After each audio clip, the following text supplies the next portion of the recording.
This is True Voice Unfiltered, the podcast where raw truth meets real transformation. I'm your host, Daria Anne, ghostwriter, content strategist, and holistic health warrior. No, I'm not a doctor, nurse, nutritionist, or any kind of medical professional, and this show does not dispense medical advice. I'm just an informed patient sharing what I've learned on my own healing journey. I also interview accomplished authors, speakers, entrepreneurs, and functional medicine practitioners who are transforming lives. If you're ready to break free from the sick care system, reclaim your health, and transform your life, you're in the right place. Let's get unfiltered. Hi everyone, this is Daria. I am the founder of True Voice Writing Services, professional storytelling in your authentic voice, and True Voice Unfiltered, where raw truth meets real transformation. And in today's episode, I want to talk about the truth about ghostwriting, what it is and what it isn't. But first, I want to give a little bit of background about me, because I have been a professional writer for longer than I would like to admit, several decades now, writing everything from press releases to SEO optimized blogs to lead magnets, email sequences. I just spent almost 7 years with a digital marketing agency where I wrote SEO optimized blogs, some of them that we called super blogs that were as many as 3,000 words. Press releases, like I said, lead magnets. I actually have a lead magnet on my own website now, as a matter of fact, called Authority on Autopilot, which actually explains a little bit more about ghostwriting and ghostwriting books and why a book is just sort of like the ultimate authority marketing. Anyway, so I was a professional writer. I'd been a professional writer for a long time, but it wasn't until, it's been about 15 years now. It was right around the time, maybe a year or two after I had written and published my first book, Water Signs: A Story of Love and Renewal, which is a fictional book based on some real life events, but it's definitely fictionalized, although real life was the inspiration for the book. And actually, I have to be honest, writing nonfiction is so much easier for me than writing fiction. I think the reason that book worked for me was because it was based on some actual events that happened in my life. But regardless, I had a lot of supportive friends at the time, and one of them decided to have like a little book signing, quote unquote book signing for me that took place. She and her husband lived in a high-rise down in Aventura, and they had a clubhouse, and so they rented the clubhouse for the evening. They invited people over, and I was there with copies of my book and signing them. And in walked this gentleman who just he was one of those people that just filled up the room when he walked into it. I mean, he was high energy, very gregarious, laughing, smiling, talking to everyone, just somebody you couldn't miss, you felt his presence the moment he walked into the room. And he happened to be Israeli. His name is Shlomo. And he came up to me and he wanted to buy my book. And this was the first time I'd ever met him. And I said to him, I don't think you're going to like it. It's kind of a chick book, I told him, right? This is so funny that when I think about that now, I'm like, why would I want to discourage someone from buying my book, right? But I did. And he just said to me, I believe in supporting small business owners, so I'm buying a copy of your book. So that was that, and I signed it for him. And about a year later, the phone rang, and he said, Daria, this is Shlomo, remember me? And I was like, Shlomo, how could I forget you? You're kind of hard to forget. You have that very distinctive accent, that larger-than-life personality. And he said the reason he called was because he had this book inside of him that he'd been wanting to write for a very long time. And he'd actually been interviewing several different writers. This was in South Florida, and he lived in Hollywood at the time. So I believe he told me he met with several different writers, but he couldn't find the right person, and somebody who was aligned with him in a lot of different outlooks, not just politics, but just kind of aligned in different outlooks on life, I'll say. So we ended up meeting. We met for dinner, and I told him, I said, I'm a writer. I'm a professional writer. At that time, I had been, like I said, I had worked in the corporate world and corporate communications. I was great at writing press releases. I could write feature articles. I actually started that back in the late 90s for the Happy Times Monthly when I submitted an article about my brother Ralph that they ended up publishing, and that led to me becoming a features writer for them. Now, that was strictly a volunteer position, but at the time, the internet was not what it is today. Yes, it was around. We had an internet. People were using it, but it certainly wasn't as prominent as it is now, and there certainly was no social media at that time. And I knew that I needed to create a physical writing portfolio with some bylines if I wanted to really pursue this as a line of work. So I was a features writer for them for at least a year. I wrote a lot of great stories. I still have that portfolio. I wish I had it with me because I would show it on camera here right now. But anyway, I was sitting there with Shlomo this one evening, and we're at this, I'll never forget, we're at a restaurant in Deerfield Beach, and I said to him, you know, I'm a good writer, but I've never, got to be honest with you, I've never ghostwritten a full-length book for anybody. And he's like, I know you can do it. I know you're the right person. You have to write my book. And he had such confidence in me that I thought, well, if he feels as confident that I can do it, then the least I can do is have the same amount of confidence in myself. So that led to me ghostwriting his book, and it was a full-length book. And the book is called Steps to Salvation. Now, the title's kind of misleading, and I'll be honest, since then I've learned a lot about book marketing from my friend Michelle Culp, who joined me in episode 4 of True Voice Unfiltered. But at the time, I really didn't know a whole lot about book marketing. So looking back, I would have maybe had done some keyword research, changed the title, made a subtitle, because a lot of people think it's religious, and it really isn't. That book sort of defies any type of genre, actually. I mean, it's part historical fiction, part fantasy, I don't know, part spirituality. But it basically was a vehicle for him to express a lot of actually really great ideas he has for making life better on Earth. And one of his big things was he wanted to remove the fear of death for people because he had had a near-death experience. So fascinating guy. And I don't want to give away too much of his book. It is on Amazon. It's called Steps to Salvation by Shlomo Atiya. But I am indebted to Shlomo for kind of putting me on this ghostwriting path, because since then I have written several books, probably at least 10, maybe more. I kind of lost count, for various professionals, including an orthopedic surgeon, a major general in the military. I'm currently working on one for a Navy SEAL. I just finished one for a repeat client, and I'm very excited that book will be coming out soon. I also just finished one for a client who spent a lot of time in the corporate world, in the automotive industry, and she is now a consultant, and she's using her book to sort of launch her career in consulting and using it hopefully to generate more speaking engagements and more podcasts. So she's leveraging that as she's building her own business. So it's really interesting, and I love what I do because I get to meet just a lot of fascinating people. And I've always been very interested in people, and maybe I get that from my dad and from my mom too. But I remember being out to dinner as a kid, like as a family, we'd be in a restaurant, and the joke among my siblings and I would be like, you know, by the time we finished our meal, we would know everything about the server, because my father was just constantly asking them questions about themselves because he was just genuinely interested in other people. And personally, I think that that's the number one quality a ghostwriter has to have. And that might sound funny because you would think it would be the ability to write. But I think the number one quality is to be interested in other people, because you have to write in someone else's voice. So that's really the definition of ghostwriting. It's writing in someone else's voice. And not everybody can do it. Not everybody wants to do it. But it is really the most important thing. So when I write for someone, I have to write in their voice, not mine. And the way I do that is by hosting regular calls with the person over Zoom. We record them, not only just to capture the information that I need to capture to incorporate into the book and come up with an outline, but also to just understand how they talk, the expressions they use, different phrases, how they enunciate, all different things about that person. And it's a lot of fun. So I learn about them. I get to know their voice and how they speak and present themselves to the world. And that's super helpful in me being able to translate that into a book. But there's a lot of common myths out there about ghostwriting, so I want to talk about some of those. A lot of people think it's cheating. It won't sound like me. Only celebrities use ghostwriters. So let's talk about the first one. It's cheating. Well, most of the people I work with are busy professionals. They either don't have time to write, right? Maybe they have the writing ability, but they just don't have the time because they're too busy, but they recognize the importance of it.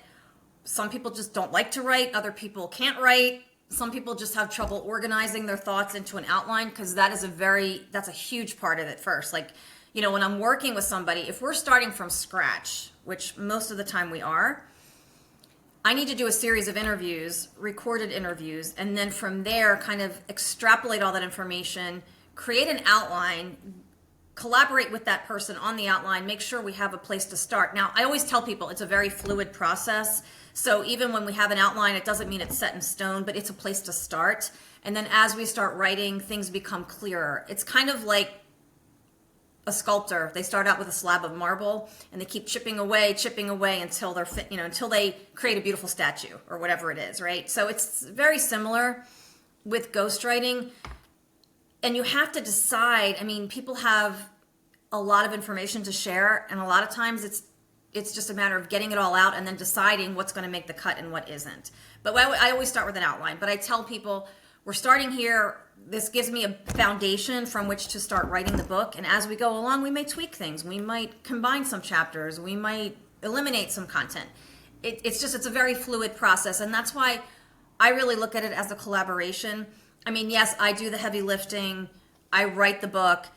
But as we go, I'm always asking for feedback. And usually I'm writing like chapter by chapter. It depends on the client. Or sometimes I'm writing a couple chapters ahead. They'll send it to them, have them kind of review it, edit it, and then we get on the call and we talk about it. And that's usually how the process works. It's very collaborative. So, but if somebody really is pressed for time and they just want me to take over, I can do that too. So it's very personalized to the individual. I just find that it works best when it is a collaboration, when the person can at least commit to having a weekly call with me so that I can gather the information, learn about them, understand how they talk, how they present themselves to the world, so that I can then sort of channel them, if you will, channel their voice as I'm writing. And I love doing that. So that brings me to point number 2. It won't sound like me. Well, if you work with the right ghostwriter, it will sound like you. If there's someone who's genuinely interested in your story and what you have to share with the world and what you're putting out there, what your goals are for the book. That's another thing I always ask people, like, what are your goals for the book? And most people I work with want to use it as authority marketing, meaning they're marketing their authority in their field. They want to stand out from their competitors. And I believe like less than 5% of people who say they want to write a book actually do it. So it's a way for them to stand out, to really differentiate themselves from their competitors. And it's an evergreen asset, a book. Even more than a podcast, which podcasts are powerful. I mean, my book is coming out soon. I have another book coming out, My Escape from the Sick Care System. And I really talk about how podcasts really helped me find the right person to get me over the finish line, as I say, with Hashimoto's and reach optimization with my thyroid. So My Escape from the Sick Care System will be coming out in a couple of weeks. So podcasts are huge, and obviously I'm hosting one, right? So they're huge. But the difference with a book is that it's, no one can take that away. And once somebody has your paperback or your Kindle version. Now, I'm old school when it comes to books. I personally, as a reader, prefer a paperback. I like to take notes. I like to highlight things. I like to carry them around. I love having a bookcase in my house. But, you do have to make your book available in Kindle because a lot of people really prefer Kindle. And I understand why too. But a book is an evergreen asset. And, you don't have to stop at one. Use one to leverage your business, to expand your authority, grow your business, and you can write future books. Like once you have that foothold, you have that instant credibility in the mind of readers and the people that your ideal audience, the people that you're targeting for your business. So whether you're an estate planning attorney who wants to bring in more business for probate administration, wills, trusts, whatever it is, you encapsulate your authority in a book. And it just, when somebody sees that you've taken the time to create a professional book. Now that's another thing too with independent publishing. Just as a side note, I talked about this in episode 4 with my friend Michelle Culp, who's the founder of the Best-Selling Author Program. You cannot skimp on the book cover. You cannot skimp on editing. You have to really produce a professional product if you're going to go the independent publishing route, which I highly recommend.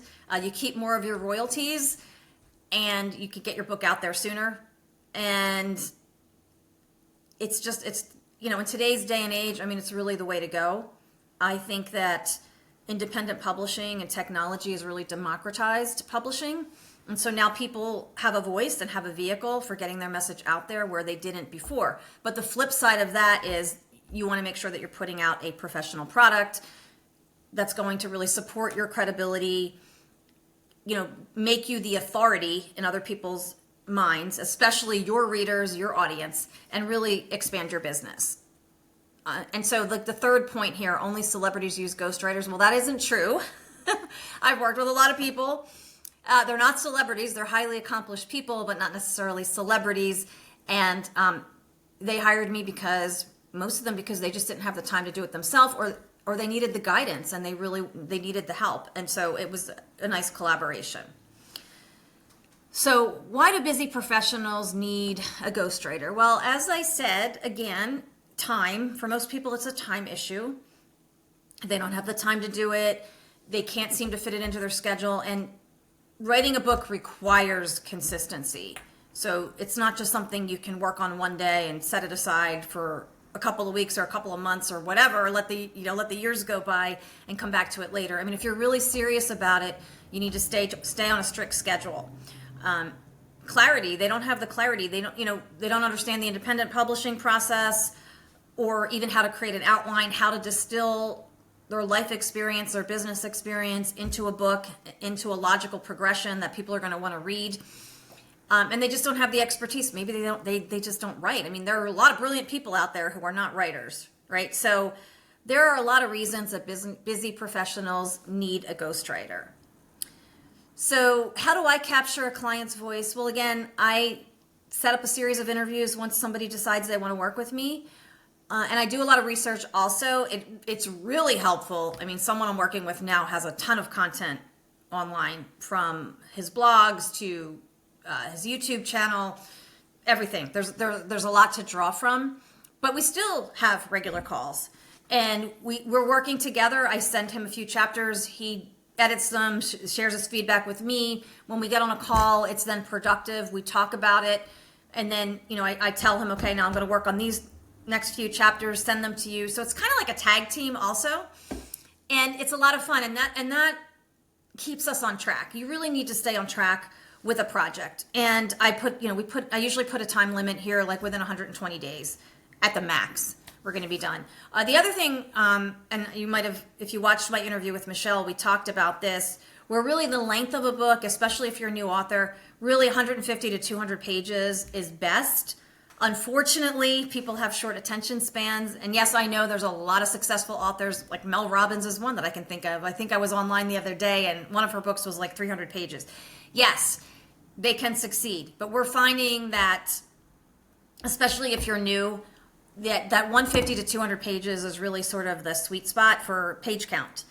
But yes, I've gone over that in the past as well. But I will say that, I had a client where I was really trying to get them to cut down the book because I thought it was just too much about their life story and not enough about the purpose of the book. But I didn't win that argument. And that's another thing. I will make suggestions because I feel like it's incumbent upon me as the professional ghostwriter to do that. But you always, as the client, you always have the final say. So I'll make my recommendations and then it's up to you. And that's even true with the writing itself.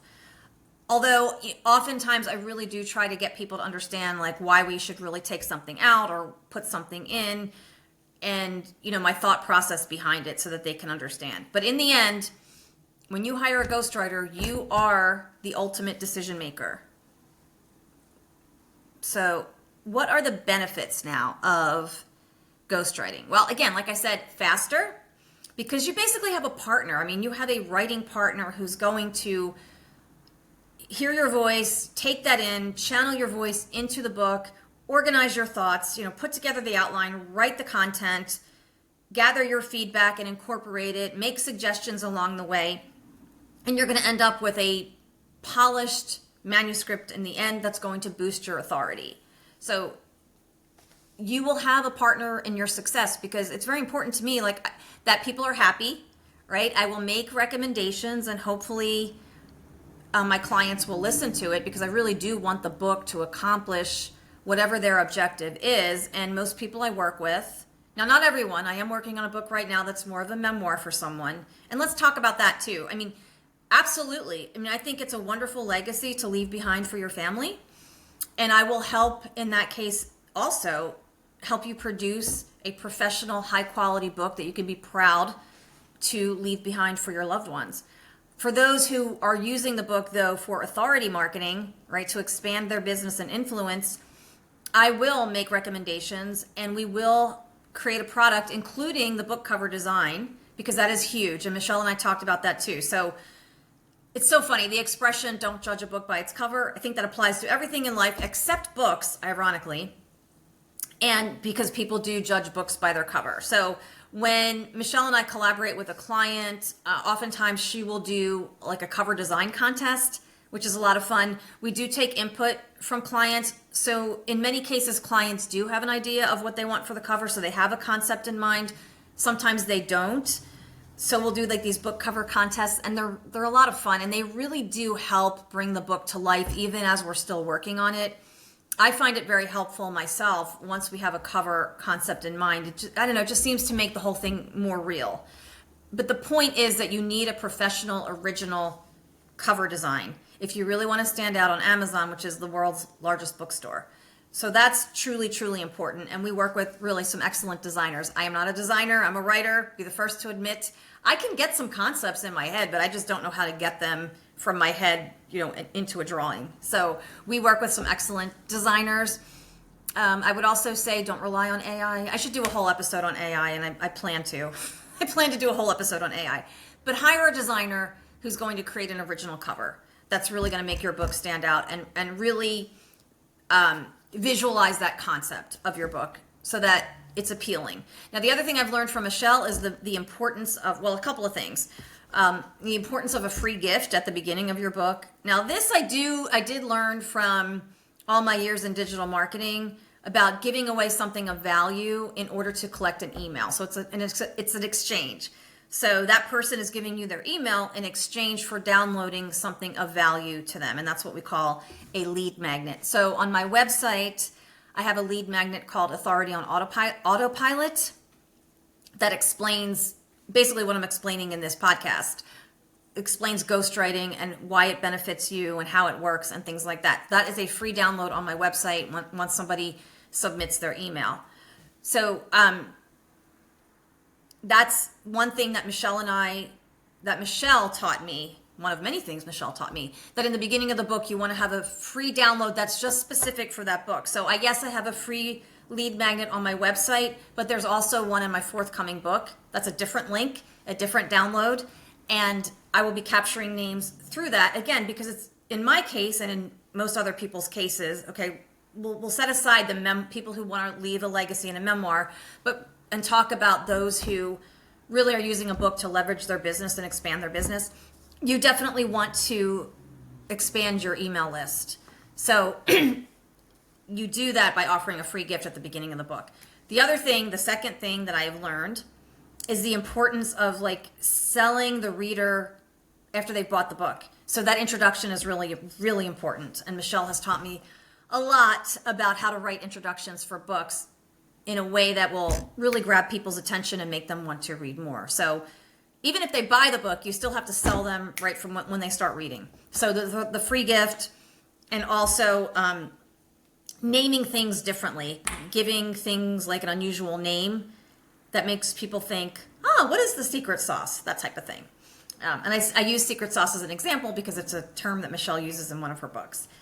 So anyway, so if you've been sitting on the fence, if you've been thinking about writing a book and you're just not sure where to start, I do have a free 30-minute discovery call on my website. I'm going to put the link in the show description. You can click on that and schedule a call, a no obligation call. We can talk about your project, whether you have bullet points written down or whether you have a first draft, whether you don't have anything except just an idea that's been floating around in your head.